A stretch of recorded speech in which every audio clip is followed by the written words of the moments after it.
মালদার হবিবপুর ব্লকের বুলবুলচন্ডী গ্রাম পঞ্চায়েতের কুচুপুকুর মৌজায় প্রাচীন পদ্মপুকুর ভরাটের অভিযোগ ঘিরে উত্তেজনা ছড়িয়েছে। গ্রামবাসীরা ও বুলবুলচন্ডী অঞ্চল তৃণমূল কংগ্রেসের সভাপতি রাজীব ডাগার নেতৃত্বে সোমবার লিখিত অভিযোগ জমা দেন ভূমি ও ভূমি সংস্কার দপ্তরের আধিকারিকদের কাছে। অভিযোগ, রাতের অন্ধকারে বেআইনিভাবে পুকুরটিতে মাটি ফেলে ভরাট করা হচ্ছে। যদিও পুকুরের মালিক কৌশিক শাহ দাবি করছেন ড্রেন নির্মাণের জন্য মাটি রাখা হয়েছে, পুকুর ভরাট নয়।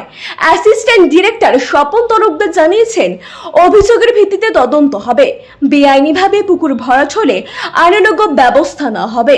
গ্রাম পঞ্চায়েতের প্রধান পূজা হাসদা বলেন, এখনো পর্যন্ত কোনো অভিযোগ পাননি, তবে প্রশাসন প্রয়োজনে পদক্ষেপ নেবে। অভিযোগকারীদের দাবি, ল্যান্ড মাফিয়ার প্রশাসনের একাংশের মদতে পুকুর শ্রেণী পরিবর্তন করে ভরাটের চেষ্টা করছে।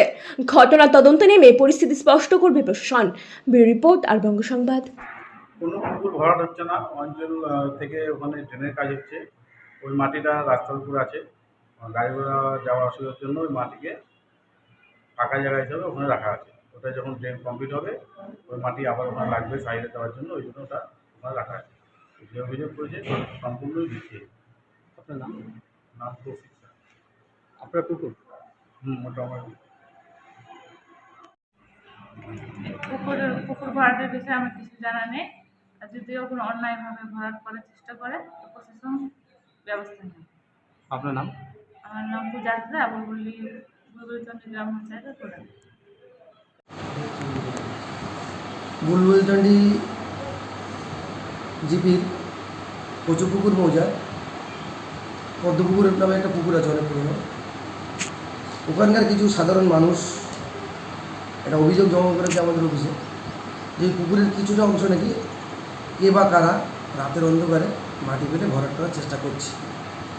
তো অভিযোগটা যেহেতু আজই পেলাম, তো সরজমিনে তদন্তে আমরা যাব, গিয়ে দেখবো যদি সেরকম ধরনের কিছু ঘটে থাকে তাহলে অবশ্যই আমরা আইন মারফত মানে জলাভূমি ভরাটের যে আইন, সেই আইনের যা যা বিধান আছে সেটা আমরা সেই অনুযায়ী আমরা তার ব্যবস্থা গ্রহণ করব এবং জলাভূমি বা পুকুর যাতে পূর্ণ অবস্থায় ফেরত আসে সেই জন্য রেস্টোর করার ব্যবস্থা করব। আপনারা ইতিপূর্বে দেখেছেন যে হবিবপুর অঞ্চলে যতগুলো পুকুর ভরাট করার চেষ্টা করা হয়েছে বা ভরাট করা হয়েছে, প্রত্যেকটা পুকুরই আমি নিজে দাঁড়িয়ে থেকে আইসি এবং আমাদের প্রশাসনের পক্ষ থেকে প্রত্যেকটা পুকুরে আমরা রেস্টোর করেছি। এটাও তার ব্যতিক্রম হবে না আশা করি।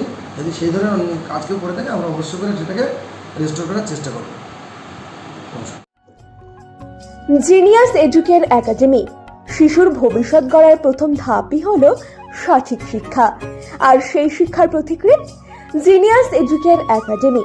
এখানে নার্সারি থেকে চতুর্থ শ্রেণী পর্যন্ত আধুনিক ও মানসম্মত মানের শিক্ষা প্রদান করা হয়, যেখানে আপনার শিশুর মেধার বিকাশ নিশ্চিত করা হয়। অভিজ্ঞ ও যত্নশীল শিক্ষকদের মাধ্যমে আমরা নিশ্চিত করছি সেরা পাঠদান। এছাড়াও সুবিধাজনক যানবাহন ব্যবস্থার মাধ্যমে আমরা নিশ্চিত করি নিরাপদ ও স্বাচ্ছন্দ্যময় যাত্রা। পড়াশোনার পাশাপাশি রয়েছে খেলাধুলো ও সহশিক্ষা কার্যক্রম, যা শিশুর সার্বিক, মানসিক ও শারীরিক বিকাশে সাহায্য করে। আপনার সন্তানের উজ্জ্বল ভবিষ্যতের জন্য আজই ভর্তি করুন জিনিয়াস এডুকেয়ার একাডেমিতে।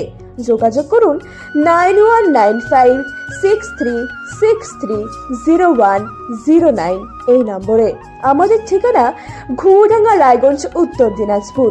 জিনিয়াস এডুকেয়ার একাডেমি, জ্ঞানের আলোয় উজ্জ্বল ভবিষ্যৎ।